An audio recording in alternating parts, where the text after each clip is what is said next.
as part of an informal roundtable discussion on the topic of teaching with technology. We recently had the opportunity to speak with both Professors Knoll and Wolverton to learn more about their exemplary use of technology and what the future might hold at GVSU. Professor Knoll draws upon her former role as a Director of Information Technology in an international trade organization to share business examples of communications, computer science, and management with Grand Valley students. By integrating instructional technology with business practice technology, students engage deeply as learners and future professionals. Professor Wolverton played a key role in the development of the Liberal Studies Accelerated Leadership Program and is a champion of using technology to remediate unique challenges. Her commitment to quality matters, a recognized standard in course design, reflects a belief in and a use of demonstrated best practices. How important is the use of technology in education, and specifically at the higher education level, and how does it impact the courses that you're teaching as part of a liberal studies program? So I think the use of technology today is critical because our students who are coming in are already using technology in so many different ways. And so it's our job as educators to see how we can use technology to increase learning, to help them develop the skills of critical thinking and analytical thinking and questioning and all of those, using the technology to support that. So I think it's really important today. I agree, and I would build off of that a lot of times there's a lot of fear in the higher education realm that they maybe can't do the classes because there's too much technology. But really, I think it's our job to inform them that technology is a tool, and there are so many wonderful technology tools out there for us to use.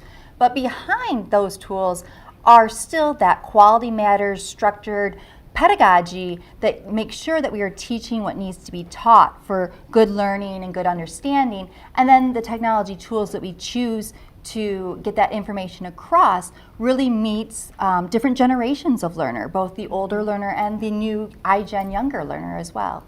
I think a lot of students come in and they think that they're online learners, but they're really online test takers, and because their experience coming in has been that technology has been used for assessment purposes really only. So it's really great to be able to introduce them to different tools that allow them to cultivate those capacities of self-reflection and critical thinking.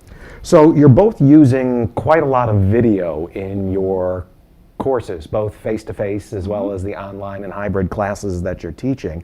And you use that in order to help personalize those for your students. So how important is that element to student engagement in those courses? I find that it's huge. I do 2 videos a week that is just me wherever I am, whether it's in my office or in a classroom or at home, just to connect with them. I want that sense of community. I want them to know me as if I was in a seat next to them in the classroom. So I do those twice a week to build that community, and I also, as I do my lectures or any kind of pre-class work that I want them to do, I always make sure that I have my face in the bottom of the screen somewhere, just so that they know me and they know that I am there for them as their faculty and that I want to connect to them as their faculty. And I really encourage my students to send back videos to me with their questions as opposed to just written questions. Again, you can gain a lot from looking at people's body languages, their faces, and if they can send me a quick video from their phone, I can really understand the emergency or the trepidation that they might have about the question, and it helps me connect with them better and really get to the core of their question.